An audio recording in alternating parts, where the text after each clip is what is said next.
ಆದ್ರೆ ಇಲ್ಲಿಗೆ ಬಿಡುದಿಲ್ಲ ಅವರು. ಈಗ ಮೊನ್ನೆ ಹೊಸದಾಗಿ ಒಂದು FIR ಹಾಕವ್ರೆ. ನನ್ನೂ ಕರೆದವ್ರೆ, ನನಗೂ ನೋಟಿಸ್ ಕೊಟ್ಟವ್ರೆ. 22ನೇ ತಾರೀಕು ನಾನು ಹೋಗ್ತಾ ಇದ್ದೀನಿ. ನಾನು ಕೇಳಿದ್ದೀನಿ ಅವ್ರಿಗೆ, ನೀನು FIR ಕಾಪಿ ಕೊಡಪ್ಪ ಅಂತ ಕೇಳಿದ್ದೀನಿ. ಇರ ಸ್ವಲ್ಪ,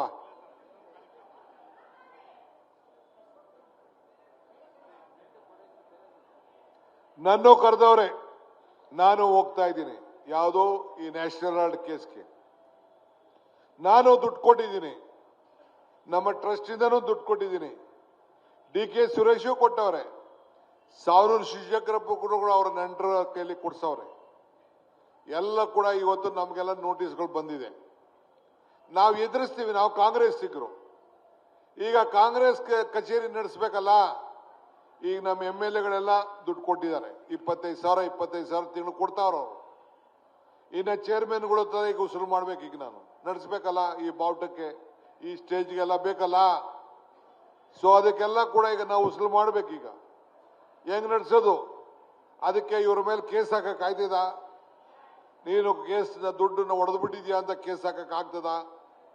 ಹಂಗೆ ಈ ನ್ಯಾಷನಲ್ ಹೆರಾಲ್ಡ್ ಆಸ್ತಿನ ಉಳಿಸ್ಕೊಳ್ಬೇಕು ಅಂತೇಳಿ ಕಾಂಗ್ರೆಸ್ ಪಕ್ಷ ಸುಮಾರು 100 ಕೋಟಿಯಷ್ಟು ದುಡ್ಡನ್ನ ಕೊಡ್ತು.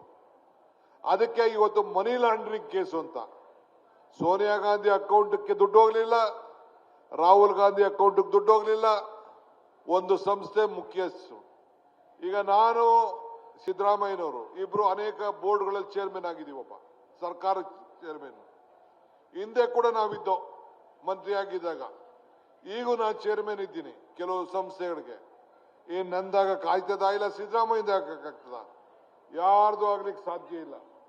ಹಂಗೆ ಇವತ್ತು ಇಲ್ಲೂ ಕೆಲವು ಚೇರ್ಮನ್ಗಳು ಇರ್ಬೋದು. ಯಾರು ಚೇರ್ಮನ್ ಇದ್ದಾರೆ? ಈ ಮುಲ್ಗುಂದು ಚೇರ್ಮನ್, ಅವರು ಚೇರ್ಮನ್. ಅವನ ಹೆಸರು ಒಂದು ಕಂಪ್ನಿ ಇರ್ತದೆ. ಅವನ್ ಆಸ್ತಿ ಆಗಕ್ಕಾಗ್ತದ? ಆಗಕ್ಕಾಗಲ್ಲ. ಹಂಗೆ ಇವತ್ತು ಇಂಥ ಪರಿಸ್ಥಿತಿಲಿ ಈ ನ್ಯಾಷನಲ್ ಹೆರಾಲ್ಡ್ ಕೇಸು ಇದು ಕಾಂಗ್ರೆಸ್ ಪಕ್ಷದ ಆಸ್ತಿ. ಇದು ಗಾಂಧಿ ಕುಟುಂಬ ಕೋಟ್ಯಾಂತರ ರೂಪಾಯಿ ಆಸ್ತಿ ಕುಟುಂಬ. ಮೋತಿಲಾಲ್ ನೆಹರು ಅವರ ಕಾಲದಲ್ಲೇ ಎಲ್ಲ ಕೂಡ ಸರ್ಕಾರಕ್ಕೆ ದಾನ ಮಾಡಿಬಿಟ್ರು, ಬರ್ಕೊಟ್ಬಿಟ್ರು. ಈ ದೇಶದಲ್ಲಿ ತನ್ನ ಆಸ್ತಿ ತ್ಯಾಗ ಮಾಡಿದವರು, ಅಧಿಕಾರ ತ್ಯಾಗ ಮಾಡಿದವರು, ಪ್ರಾಣ ತ್ಯಾಗ ಮಾಡಿದವರು ಯಾವ್ದಾದ್ರು ಒಂದು ಕುಟುಂಬ ಇತ್ತು ಅಂದ್ರೆ ಇವತ್ತು ಮೋತಿಲಾಲ್ ನೆಹರು, ಜವಾಹರ್ಲಾಲ್ ನೆಹರು ಅವರು ಆಸ್ತಿ ತ್ಯಾಗ ಮಾಡಿದ್ರು. ಇಂದಿರಾ ಗಾಂಧಿ ಅವರು, ರಾಜೀವ್ ಗಾಂಧಿ ಅವರು ಆ ಪ್ರಾಣನೇ ತ್ಯಾಗ ಮಾಡಿದ್ರು.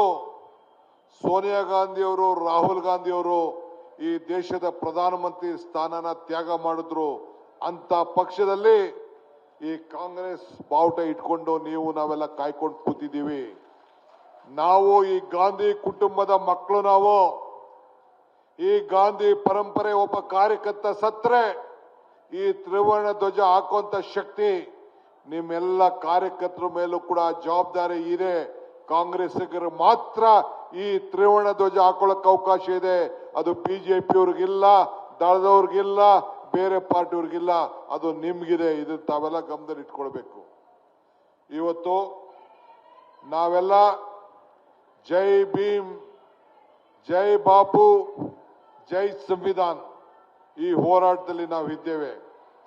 ಯಾವ ಕಾರಣಕ್ಕೂ ಈ ಗಾಂಧಿ ಭಾರತದ ವರ್ಷದಲ್ಲಿ, ಈ ಒಂದು ಶತಮಾನದಲ್ಲಿ ಗೋಡ್ಸೆ ಭಾರತ ಮಾಡಲಿಕ್ಕೆ ಈ ಕಾಂಗ್ರೆಸ್ರು ಬಿಡುವುದಿಲ್ಲ, ನೀವು ಯಾರು ಬಿಡುವುದಿಲ್ಲ ಅನ್ನೋ ಒಂದು ಸಂದೇಶವನ್ನ ಬಿಜೆಪಿಯವರಿಗೆ ನಾವು ಈ ಸಂದರ್ಭದಲ್ಲಿ ನಾವು ಕೊಡಬೇಕಾಗ್ತದೆ.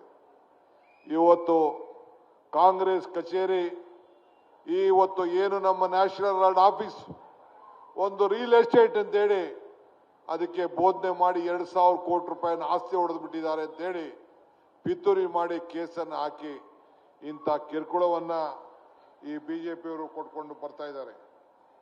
ಆದ್ರಿಂದ ನಾನು ತಮಗೆಲ್ಲ ಹೇಳೋದಿಷ್ಟೇ, ನೀವೆಲ್ಲ ಗಟ್ಟಿಯಾಗಿ ಈ ದೇಶಕ್ಕೋಸ್ಕರ ನಿಂತಿದ್ದೀರಿ. ಮೊನ್ನೆ ಸಾವಿರಾರು ಜನ ನಮ್ಮ ಕರ್ನಾಟಕದಿಂದ ಸುಮಾರು 50,000 1 ಲಕ್ಷ ಖರ್ಚು ಮಾಡಿಕೊಂಡು 4-5 ಸಾವಿರ ಜನ ದೆಹಲಿಗೆ ಬಂದು ಈ ದೇಶದ ಗಾಂಧಿ ಕುಟುಂಬವನ್ನು ಉಳಿಸ್ಲಿಕ್ಕೆ ಕಾಂಗ್ರೆಸ್ ಕುಟುಂಬವನ್ನು ಉಳಿಸ್ಲಿಕ್ಕೆ ಹೋರಾಟವನ್ನು ಮಾಡಿಕೊಂಡು ಬಂದರು.